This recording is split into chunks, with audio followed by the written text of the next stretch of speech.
Welcome back everyone to our Thorns Only Challenge run. This time we're heading through Nightmare. I want to thank everyone who watched the normal playthrough. Getting over 10,000 views on my first video in only a few weeks is insane. It has really encouraged me to give this a good go. Last time the introduction was way too long, so we're just going to jump straight into Act 1. A quick recap on the rules. The only damage we can deal must be through Thorns, with two exceptions, Lord Seis and Madawc. That's it.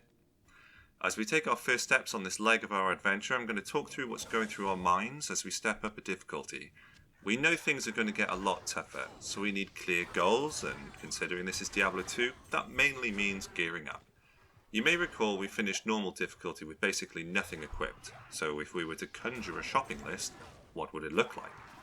Well, we would want plus to skills as Thorns is maxed out, we want attacker takes damage to assist with kill speed, we want vitality and health in order to survive and return more damage. We want faster hit recovery to help in sticky situations. We want more resistances in order to not get destroyed.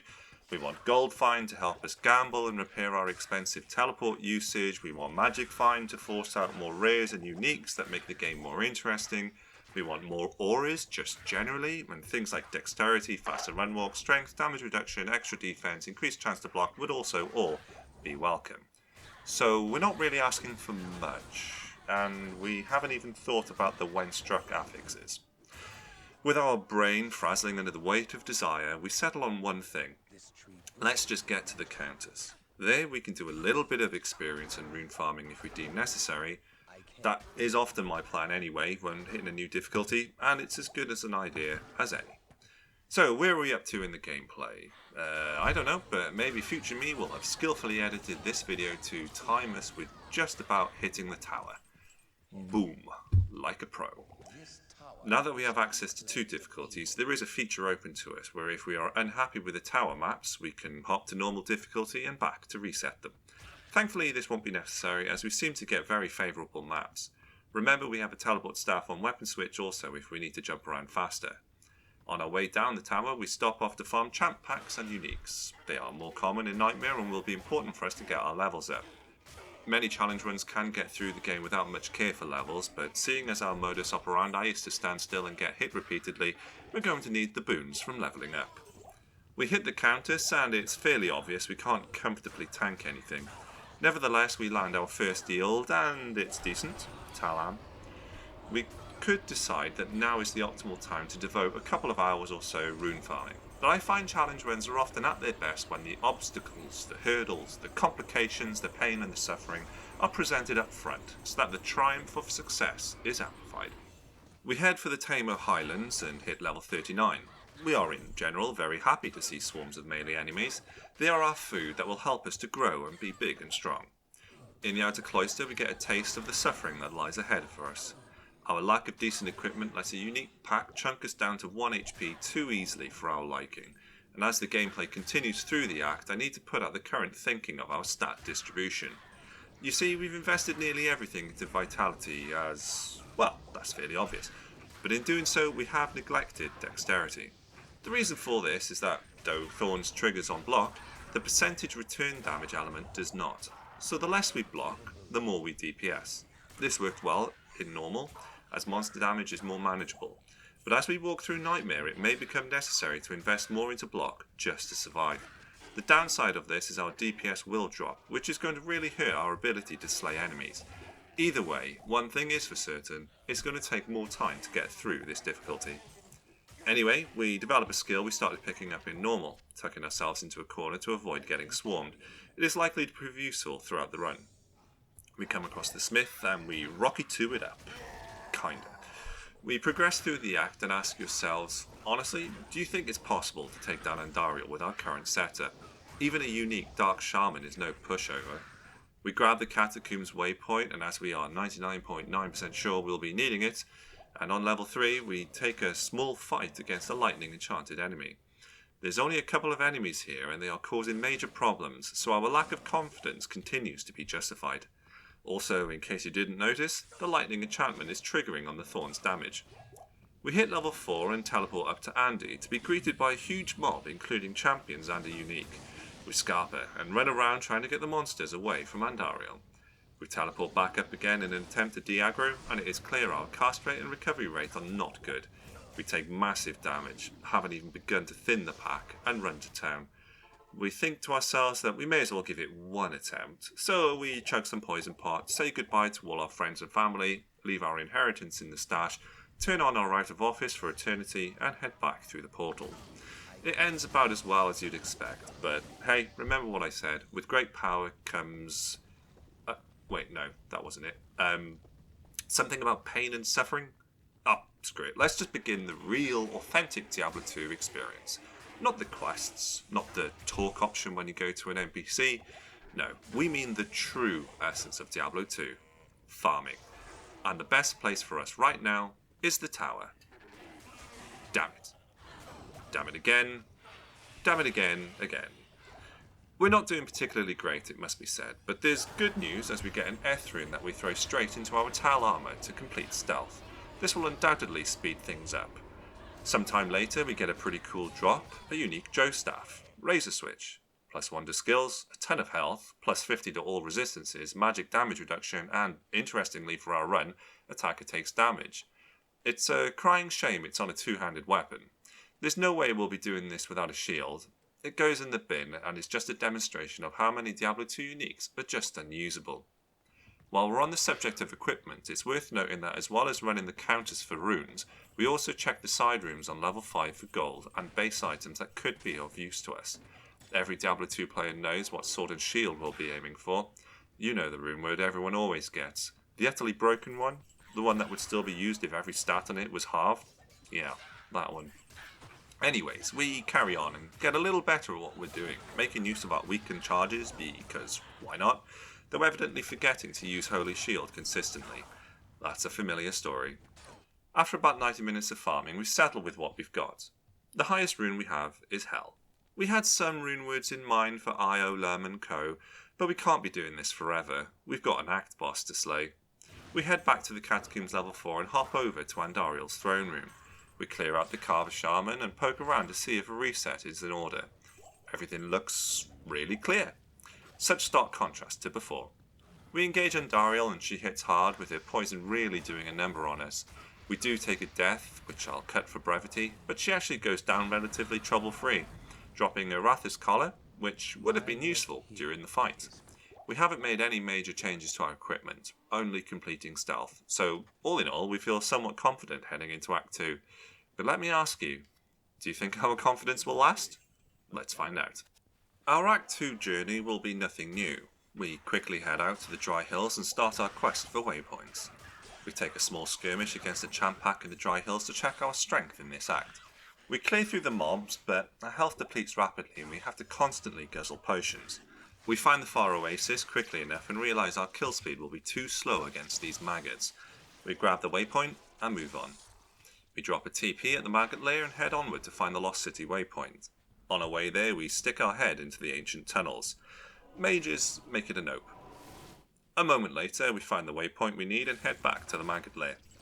We impatiently jump forward with our teleport staff and land on a unique beetle. The compressed nature of the corridors make it a relatively safe fight, and the lightning enchantment is causing us little issue. I guess some of the lightning charges end up dissipating into the walls, but who knows. We find level 2 surprisingly quickly. Progression is fairly slow, especially as we tackle locusts. We could jump around to skip through this, but that would burn a lot of money and we need to get experience anyway. Sometime later though, we get greedy.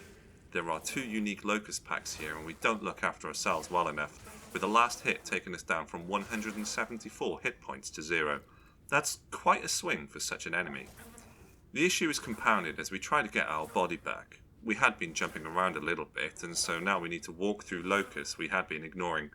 We persevere and get close enough to our corpse that it appears on the minimap, but one of the uniques stands in our way. With no equipment and only 4 potions in the belt, we are forced to return to town and take this slowly.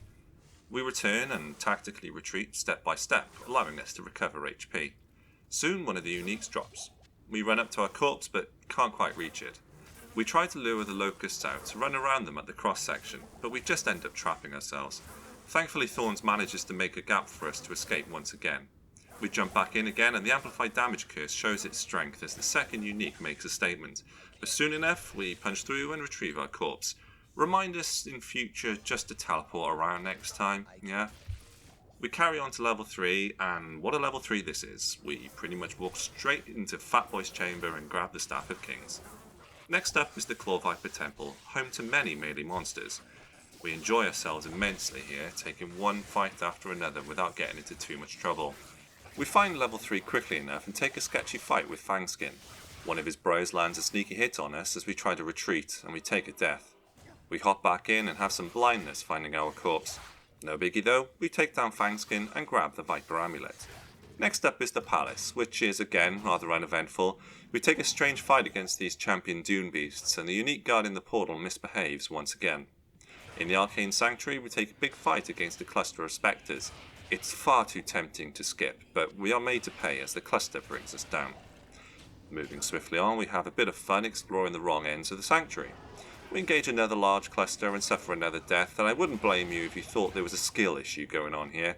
I'm aware some people do hardcore solo self-find runs, and though I admire them, I think I prefer being a bit more casual. I also couldn't imagine being most of the way through recording a video and then just dying. What do you do in those situations? Anyway, we eventually hit the summoner and pass him by as he has no melee attacks and isn't essential to progressing. Back in town, we assemble an edge bow for the vendor discounts. It does have Thorns aura, but it won't stack with our own.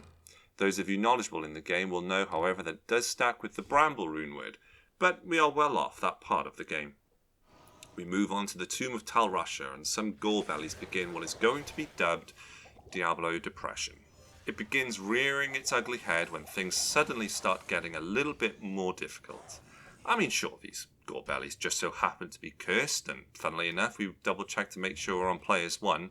But as we progress through the tomb, it becomes clear that things are beginning to hit just a little bit too hard for our liking.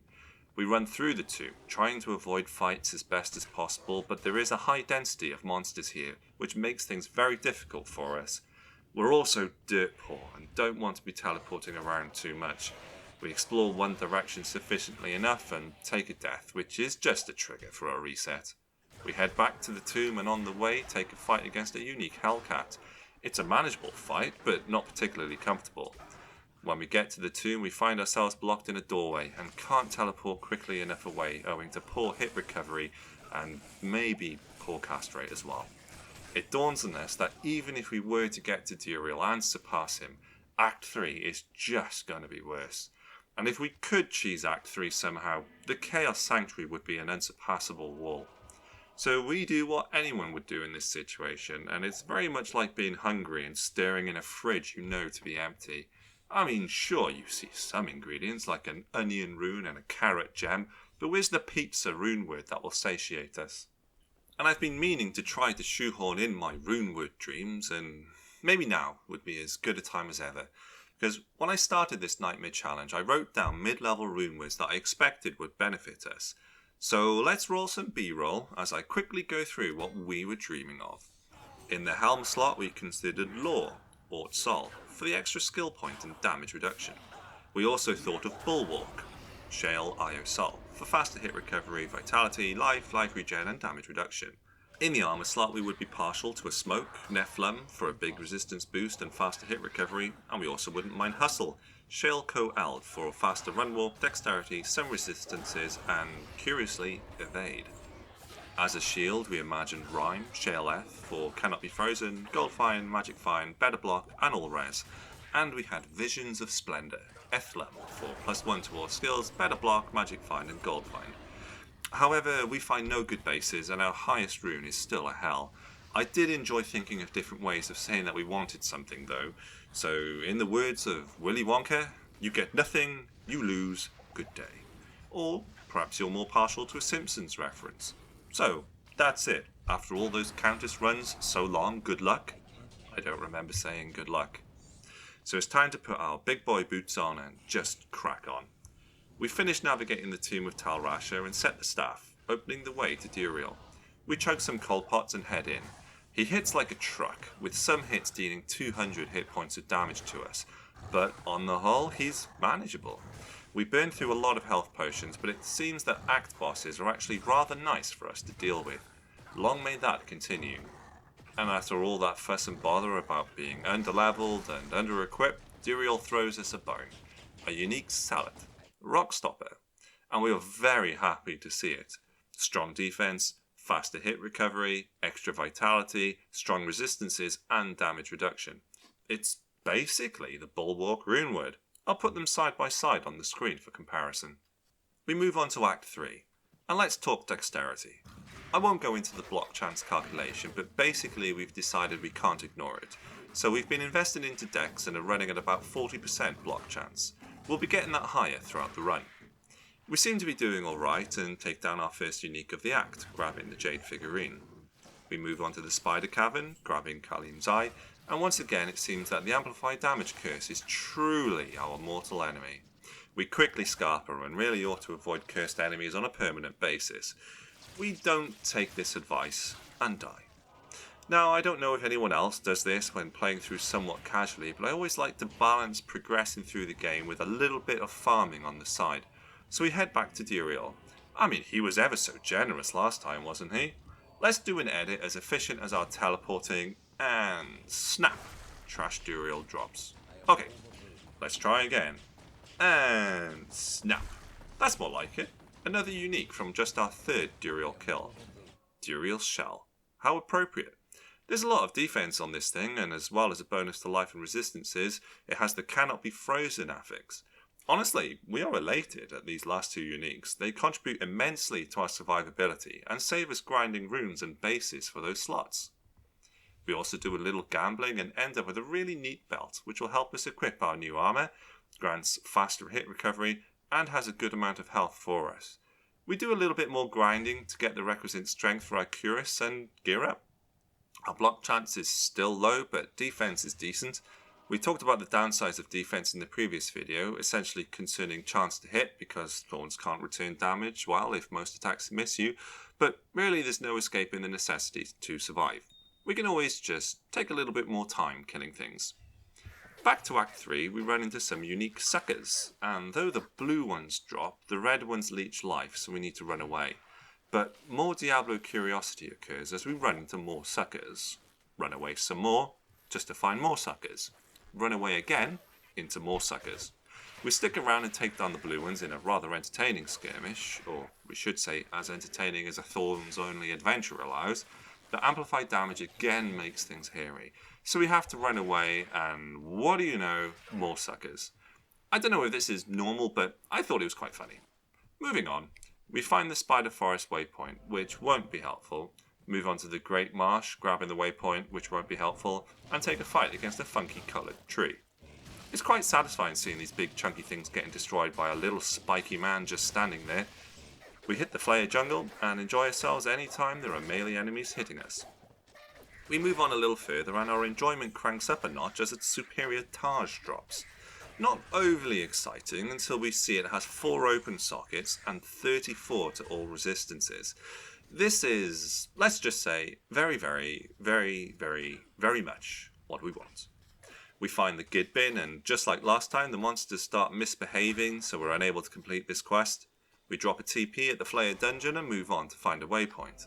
When we find it, we head back through our portal and begin the Flayer dungeon, which quickly introduces itself as a somewhat spicy place to be. We can quickly be surrounded in this area, but we are notably recovering from hits much more quickly, and therefore can teleport away more efficiently.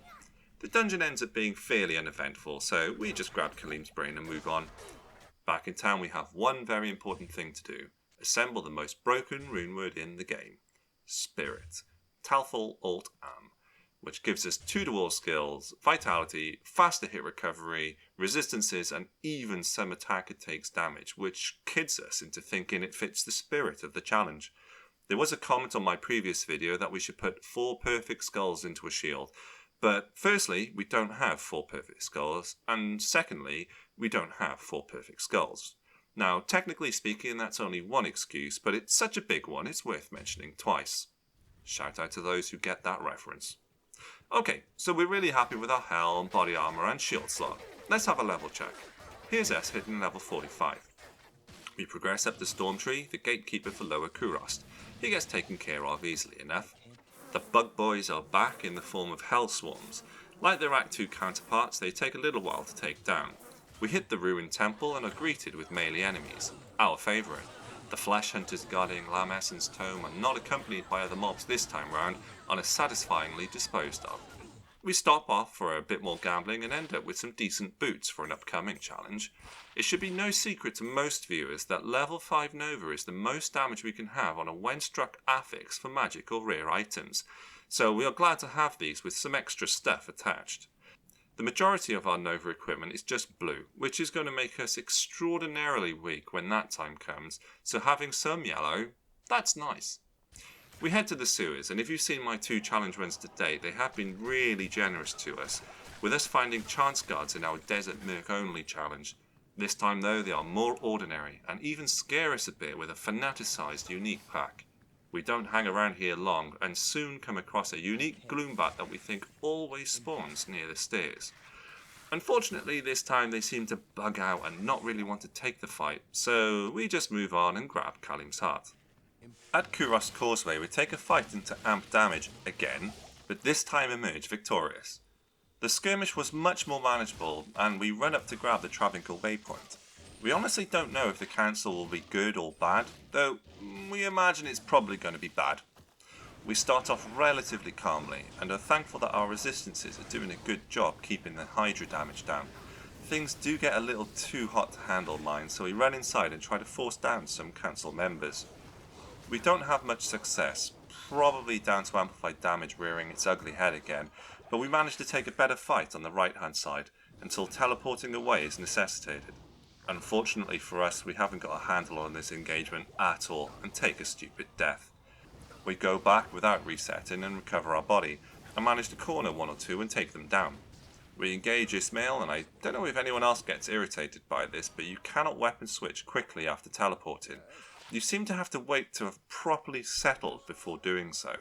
This has meant that on a number of occasions throughout the challenge, we thought we were back with Scepter and Shield, but is still on staff, and are therefore a lot more vulnerable. Owing to that, we also lose our default spell on switch, and have often found ourselves switching to staff just to not have teleport ready, and bizarrely, we often lose the hotkey for teleport as well, which is also very frustrating. Anyway, we isolate Ismail and get the flail and smash the orb needed to progress. We want to take down the other council members, but talk ends up being bugged.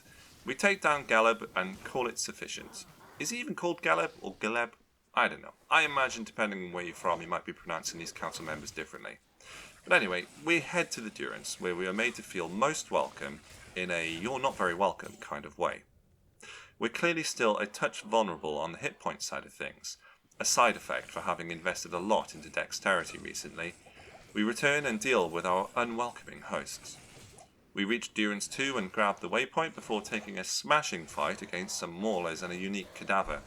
We soon reach level 3 and Brem ends up being a massive pain in the ass. He's the only council member down here that has minions and also has more friends around him giving us grief. We are determined to take down as many enemies as possible though, but end up being punished for such ambition. We die, and furthermore, on our way back to recover our corpse, we get cornered and die again. We reload, and this time hop straight over to Maffa Dragonhand, who is no bother. Last time he died in 3 of his own hits, but this time is clearly different. A moment later we engage Wyand Voidbringer, who bugs out. We take it as a sign that we should just skip these nuisances and head straight for Mephisto. First thing to note is our damage is low. This is a side effect of decent block, and Act Boss physical attacks failing to impress in general. The fight is dull and slow, but not overly slow, and a few minutes later we run out of potions. We return, and Mephisto is swiftly dealt with. Nothing crazy, so can't complain, but perhaps we wish he had dropped us a nice item. Let's go to Act 4, which, if you've seen the previous video, is where the fun really starts. And by fun, we of course mean pain, suffering, anguish, despair, hopelessness, and all other words that could be preceded by Lord of when Blizzard invent new bosses. Okay guys, how do you want to do this? Should we talk about Lord Seis now, or should we wait until we get there? Has everything up to this point just been one big preamble to the biggest obstacle of the challenge? Maybe. Let's do a light touch on Act 4 up to the Chaos Sanctuary. We head out to the outer steps and we die. There's a lot of dangerous stuff around here in great numbers in open plains that allows us to get easily swamped. We utilise the corner trick with great efficiency and start to enjoy it a bit. The unique Falcon is trash, don't worry about that drop. We enjoy some nice big fights, but so much hurts and there are curses aplenty. Things get hotter in the Plains of Despair and we eventually come across Isuel. We utilise the corner strat again and use the weaken charges on our gloves. Though retreat is often necessary, we are just about managing to get through this. We eventually get Isuel on his own, enjoy the close-up, but he takes nearly 5 minutes to take down. I swear they just gave him a massive health pool and a noodle as a weapon for a laugh. We move on to the River of Flame and here's a potential thumbnail background. Look at those Thorns effects jumping around, so pretty. We hit the Hellforge and yeah, there's a lot of stuff here that wants to kill us. The Stranglers here do have a melee attack, but you have to get up close for them to do it. Meanwhile, they are launching projectiles at you, which do a decent amount of damage. We take things slowly and do our best to thin this initial pack out. Soon we are able to run up to her faster, but have to deal with more mobs. Things look fairly comfortable for a little while, but the sheer volume of monsters here forces us to briefly retreat. Upon our return, we take disparate fights and eventually settle atop the forge, where it is difficult to get surrounded. A few moments later, Hephaestus is taken down and we can see what prizes await us. Ah, a Hell Rune. We already had one of those, and it's amongst the lowest of the prizes available to us. We really could have done with a Pole Rune for a very specific reason that regrettably doesn't materialise in this video. Shout out to anyone who can guess in the comments what I was aiming for. No prizes, but you'll get some kudos. Now, it's time for the main course of the video, the Chaos Sanctuary.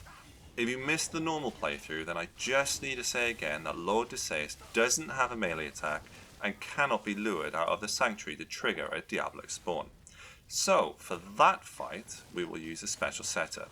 But let's get there first. Upon entering the Sanctuary, we take a small fight. There's only a small handful of enemies attacking us here, and it hurts like hell, no pun intended. This really puts a huge dent in our already fleeting optimism.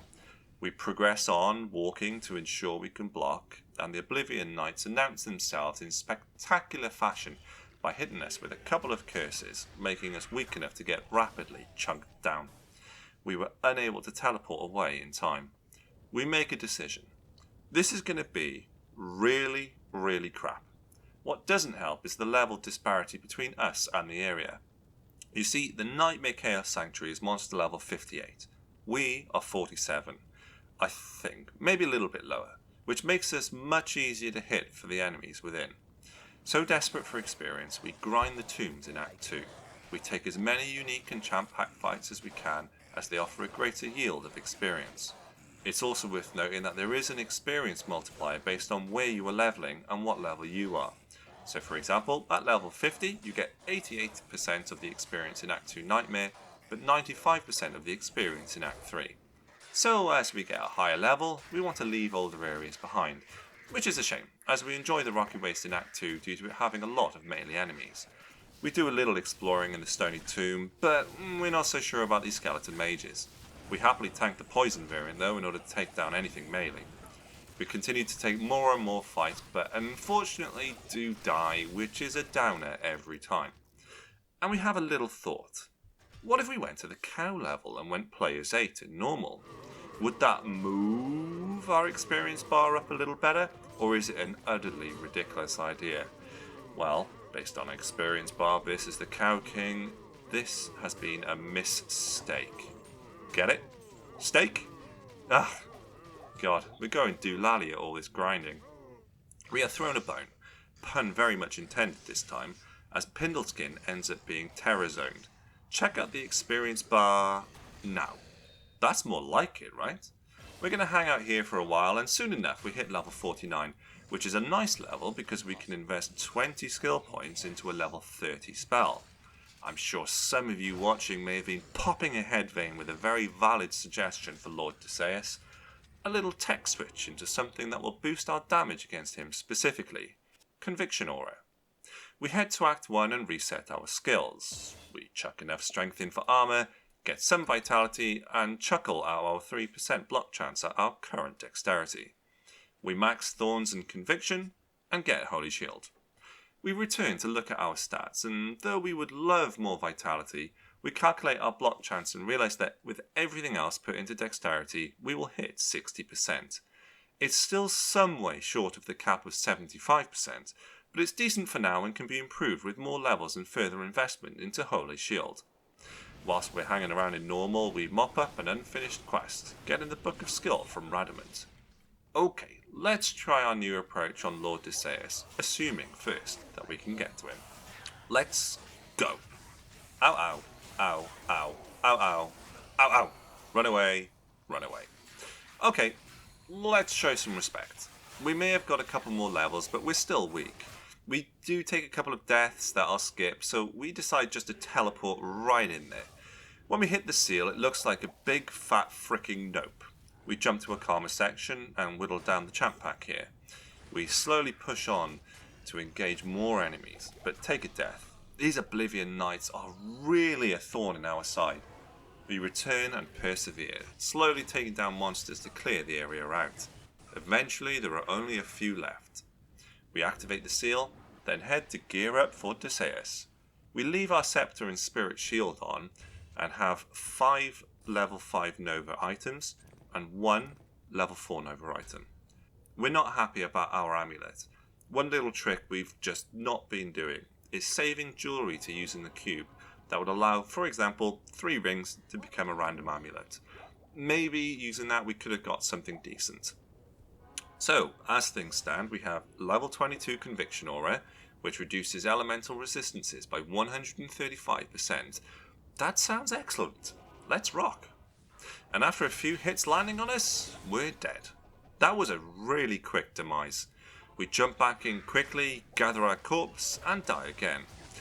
And we didn't have a portal open. Whoops. But we have dealt a not insignificant amount of damage. This gives us a small amount of hope. We reload and re-equip our normie equipment and jump to Seis again. We try to take some good engagements, but this place is so densely packed and we have to resort to some luring tactics. We gather as many enemies as possible and take them away from Seis' potential spawn, and then teleport back over. We hit the seal and return to town to swap equipment. This time we leave our body armor and helm on, equipping only 3 when struck items. We run back to Seis and everything hurts. Everything hurts a lot. We have to retreat as quickly as we engage, which is really disheartening. We head back in and take a death. We head to our stash and that depression stare returns. We stand there contemplating everything. Could we just end the video here and declare this challenge too sucky to continue? Are we an uncommitted content creator who will not suffer enough for his small, basically non-existent audience? Maybe instead of recording and editing Diablo videos, we could edit charming, lovely family festivities and make wholesome content that would prize a smile from the toughest of grandmas. No, we just need to keep pushing. Like a desperate bachelor suffering from a long dry period, we head out on the grind, hitting up every spot we can think of and not being put off by decaying mummies. We run the Countess even though we should know better by now. We hit up Meth, Andariel and Duriel, but I'll spare you all of this because we get the opportunity to do something cool. Crafting. Often so overlooked, we actually have a really good use case. You see, if we put an amulet, jewel, Thulrune and a perfect sapphire in our cube, we get a hit power amulet that has a chance of casting Frost Nova, which in theory can slow our enemies down, lowering their DPS. Sounds great, right? The Monster Flea chance and ATD are also guaranteed affixes, and we figure Monster Flea sounds great, but we also get a chunk of fire resistance, which is most welcome considering we tank our resistances when we switch gear. Our belt slot is also kinda mediocre, so we craft a hit power belt that comes with a little bit of life. Finally, we craft a ring that gives us a tad extra lightning resistance. So we feel a little more confident about our survival now. Hopefully those Frost Novas will do a job for us. Either way, it has to be better. Now I'm going to do a snap of my fingers to take us straight back to Seis. Ready and snap. Okay, it doesn't seem like an unmanageable number of mobs, and we're getting some procs off, though not as many as we would like. But when we do get a good few procs off, it's because too many hits land on us and we die, with no portal open. It seemed a little more promising, I guess, but we still seem very far off. We do another big grind, and to be honest, I just can't show you any more of the same stuff. I think you've got the picture. This is tough. But often when things are tough, you just gotta wait for a new day for the sun to shine. And that's what happens for us. We start a new session with a plan. Lower Kurast. We want runes. Better runes. And we're gonna get them. We have a nice house spawn very close to the waypoints. On our first run, we get a Lum rune. That's more like it. And just to say, I'm well aware there are Lower Kurast hell runs that are actually kinda hyped because of the burrs and the yars. But not here, friends. We're getting hyped about a Lum rune. We do this run for a little while until we get a major hint from the game. You see, that's a skill shrine, which tells us we just need more skill. Why are we blaming our equipment when we just need to do better? We just need to pull our socks up, play smart, be patient, and persevere. Come on, let's have a proper go at it. Bring it on, Lord Seis. We jump back to the seal and our confidence skyrockets as we get a low amount of mobs and nothing to curse us. We clear them out and gear up. This is going to be our very best chance. We head in and a Frost Nova proc goes off, slowing the pack. Very nice. We move around trying to maximise the Nova hits, but we get one humongous chunk of health taken off. 459 in just one hit. What the hell was that? We keep the health pots constantly flowing. A moment later we get chunked from 257 HP to 0 in one hit. Something here is absolutely battering us. But this is going much better than before, and we make sure we always have a TP open. We try to lure some of the minions away, but they want to hug Seis, not really wanting to separate. If too many engage us, it gets scary, but with a little wiggling, we seem to get only a few to engage us. The Doom Knights are going down slowly, and we think this is our best strategy, just like in normal. Whittle them down and rely on only a couple to proc for us. A moment later we are down to just a couple of knights and Seis himself. This is so promising, but still gets really hairy from time to time. We chase Seis around, not wishing to waste any Nova procs of missing him, and we have to jump back to town a lot. We do take some deaths, but like I said, the portal is always open to return, except when there isn't. That was a bit of a close call. Sometime later we think things have calmed a little, but it seems like in an instant we can drop a ton of health. Even just taking on 2 dudes with Seis is a nightmare. We eventually somehow manage to get Seis in a corner and he's down to half HP. He attempts to run away but is blocked by one of his minions. This is an absolute gift. He stops to cast curses but otherwise is stuck trying to move. This is amazing. We're well aware that if we need to go back to town this will likely reset, so we are overjoyed to see Frost Nova reducing the Doom Knight DPS enough for our health pots to counteract. Soon, 1 minion drops, leaving just the one remaining alongside Seis. Of course our DPS drops, but at this point we don't care. We have overcome the challenge and soon we taste victory. That was indeed a lot of pain and suffering. But though we take a breath, the Chaos Sanctuary is still an incredibly dangerous place, and there are 2 seals left, and then Diablo. Ask yourselves now, is the hard part really over? And what would you do if you died again against Infector and are unable to recover your body? Safe to say, we want to be really patient and really careful. We start by trying to keep any stray mobs in the middle of the arena. We can then teleport away to the seal to de-aggro and hopefully keep them there.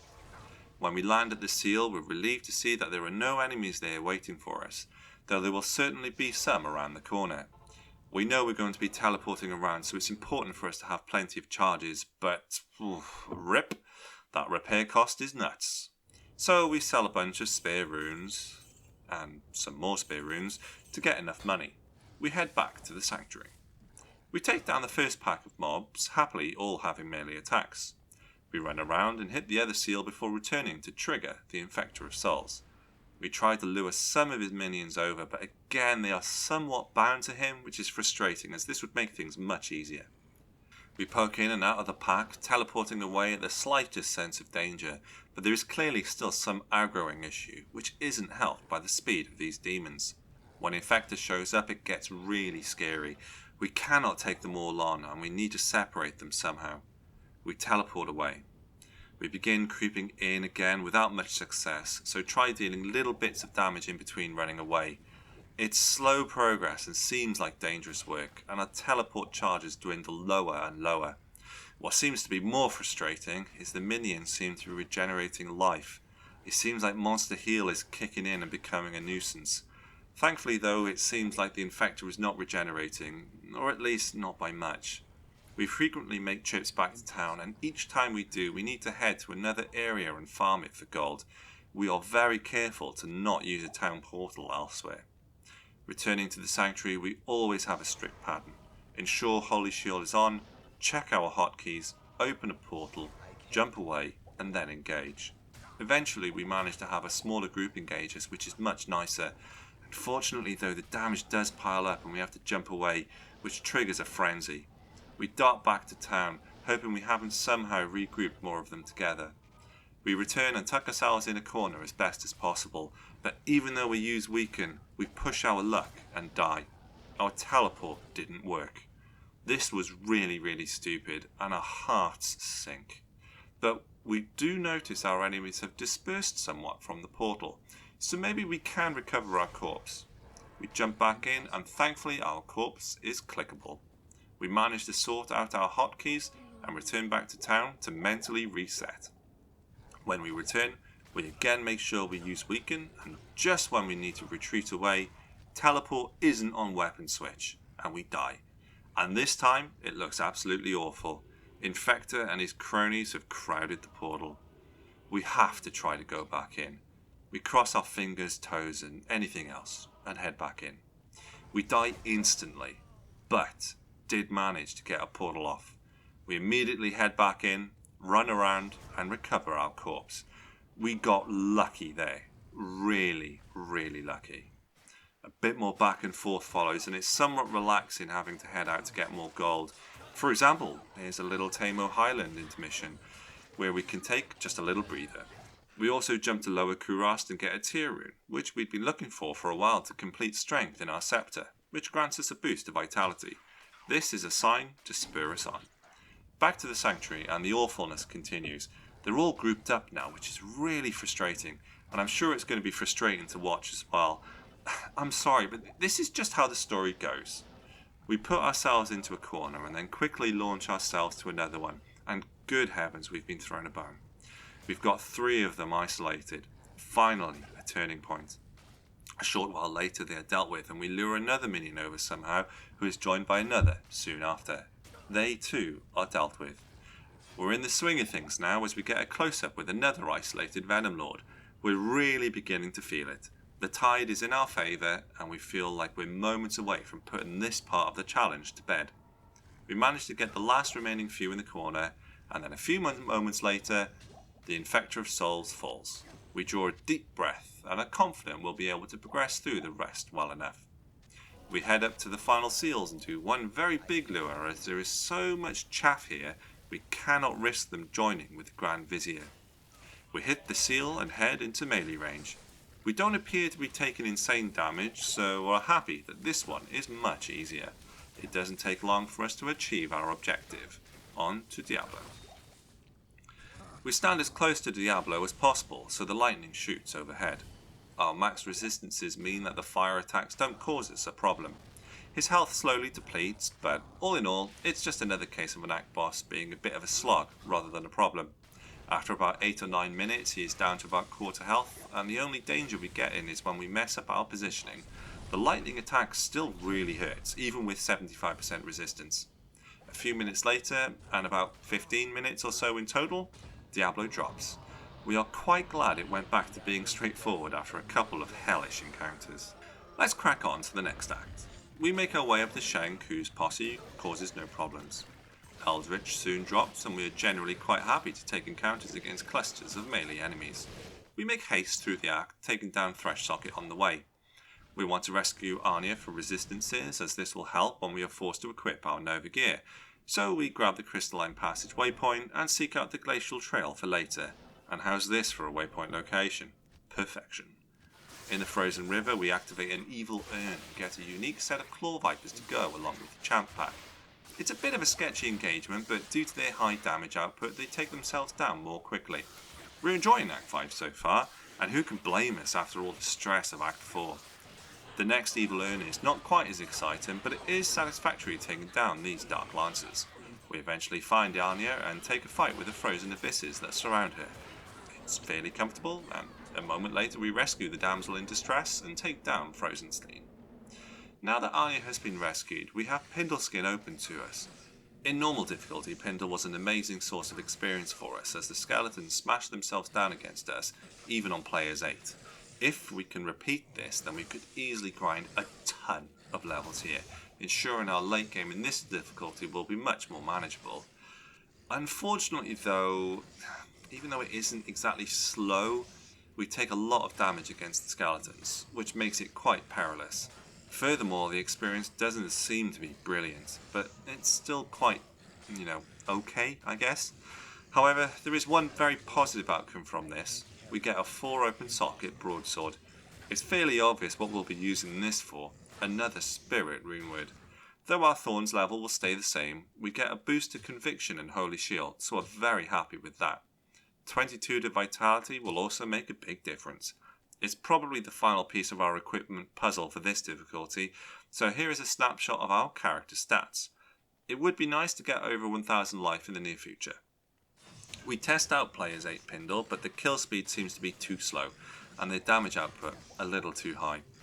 We settle on Players 3 and eventually hit level 54.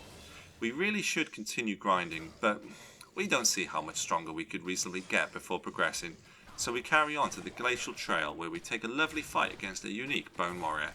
I've said it plenty of times, but it's really satisfying taking down a melee cluster like this. We punch our way through to the Ancient's Way and take down a double unique pack. The app damage is a bit scary, but this is another fun fight, and we are glad to take it. We find the waypoint and find the way up to the Ariat Plateau. We stick our head up just to conduct a little damage test.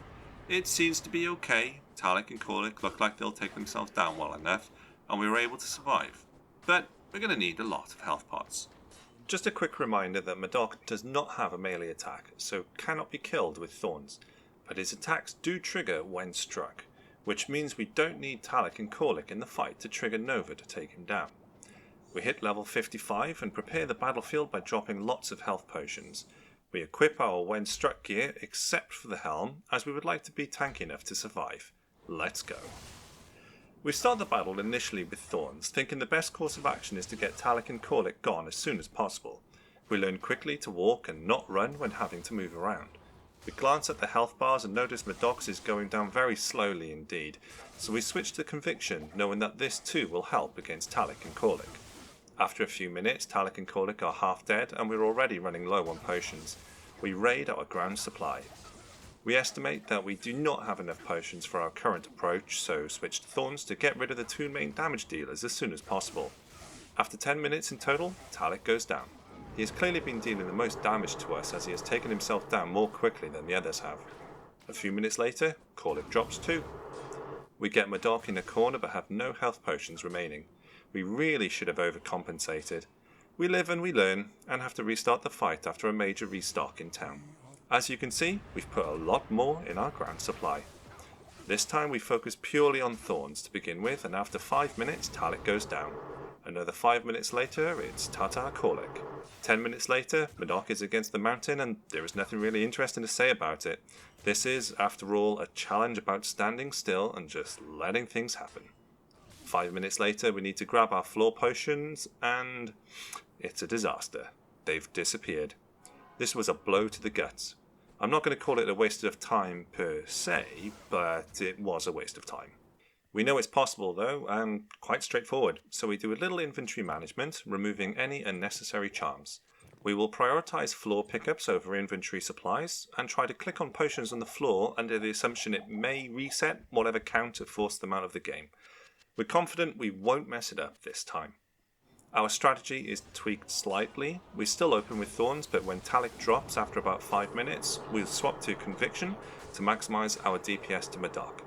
Another 5 minutes later, we are happy with how the fight is going as we have used up our floor supply and still have a ton of potions in our inventory and in the cube. 5 minutes later, Colic drops, and so we just sit with Madawc for ages and ages and ages. We keep ourselves sane by doing a side quest on our phone, in my case, chess. We need only keep the potions going and Holy Shield active. Soon we are down to only our belt of potions, but thankfully Madawc also checks out. We are really, really happy that we overcompensated on the potions. We didn't want to suffer any more setbacks. With renewed vigour, we move on to the Willstone Keep to put this challenge to rest. We seem to be able to take on the monsters here well enough, but we all know by now that the boss gauntlet in the throne is going to need some navigating. We teleport straight into the throne and are happy to see Hell Witches and Burning Souls as they have melee attacks. We take a bit of time clearing them out. Colenso is first up and, as you can imagine, doesn't hang around too long. Achmel deals us an ow ow ow sort of situation. We have to lure the mages out, so we just focus on that. When they're out, we jump back in and position ourselves in melee range of Achmel and his Unraveler cronies. It's slow going, kinda, but we manage to take him down easily enough. Things are going to get a lot tougher now though. Bartek arrives and things get hot. We retreat a little, but in the wrong direction. We've strayed too close to the throne room entrance and have now attracted the attention of the monsters waiting there for us, including the mages we lured out previously. We are left with no choice but to lure Bartek out and jump back in to await the Venom Lords. And it's fair to say, this is awful. We know how bad the Infector of Souls was, but this is like that but on crack. They take us down very quickly. We run back in and it's really scary, but we manage to recover our body and escape the town to regroup. When we return, we go to the steps, thinking it's a way of forcing them to bunch up and not be able to hit us, but the damage still adds up and we are forced to retreat. This again causes issues with the shepherded monsters, so again we need to run out and teleport back in. We manage to have some Venom Lords isolated and take them down little by little, but as the fight progresses, the mages from before get a little keen and we again have to be a little tactical. When we jump back to the throne room, it's just one Venom Lord which we take care of. Lister doesn't spawn yet though, and we find a council member that needs killing. When Lister arrives, we are actually really happy to see him. It has felt a little cheap luring monsters out, but sometimes needs must. But we still wish to prove our mettle by taking down Lister and his minions of destruction. We utilise our favourite corner strat, where only 2 minions can hit us at one time. It works well for the first couple until 4 of them somehow figure out they can reach us. Still, it's manageable, and a few moments later it's Lister's turn to bite the dust. One challenge left, Bale. And do you reckon this'll be a slow one? We close the gap on Bale as quickly as we can, and if he only had a melee attack this would actually be a fairly quick fight. As it is though, he doesn't use it as often as we want, and him jumping about makes it a little annoying. We preferred Madawc as he could be cornered and basically AFK'd. This fight demands our attention. But it goes okay until a clone is summoned. We're not in any real danger, but there is more to take in and our health potion consumption goes up a lot. We run back to town to restock, hoping that Bale's clone somehow despawns by the time we get back. I've no idea what controls him despawning, but if you know, just drop me a comment below. Anyway, his clone is still there when we get back, and we continue to just running up to Bale's feet, basically. Overall, we are not given many real problems to deal with the festering appendages not even adding any real danger. A few moments later, we zoom in to admire the graphics and take in the ambience. Maybe we should just be enjoying the home stretch. Recording these videos does of course take a lot of time, but just like the challenges, there are highs and lows, times of low effort and times of high. We contemplate the experience and why we do these sorts of things, our history of the game, and how much we enjoy watching others do challenge runs. Even now, as I write and then record this script, closing the challenge calmly against Bale helps bring everything back to a close, and we can start to open one eye to what hell difficulty would involve. To begin with, there's a little tactic we do here against Bale that we did earlier in the run. Removing our shield increases our DPS, but increases our damage taken. Would hell be more or less manageable if we went full vitality and basically no block? Maybe we get our answer as Bale resummons his clone and we have to re-equip the shield to survive a little better. Eventually, after about 20 minutes of fighting, Bale takes his last jump and soon falls. Success. Can you defeat Diablo 2 Nightmare with only Thorns? As mentioned in the last video, no. But if you run a small exception for Lord de Seis and Madawc, then yes. But it's bloody hard. A quick equipment recap. Spirit Sword and Spirit Shield. Rockstopper Helm socketed with an AM. Duriel's Shell. Belt with some decent life. 2 trash resistance rings. Gloves with weakened charges. Treads of Chthon that we used only for the faster run walk. So, all in all, lots that could be improved really going into Hell. And that's that. Thank you very much for watching, and to be honest, I'm going to need some serious motivation to take this through Hell. The response to my first video was far beyond my expectations, and I look forward to hearing what you guys think about this one. It's been one hell of a ride, no pun intended. So, take care, and I'll see you guys soon.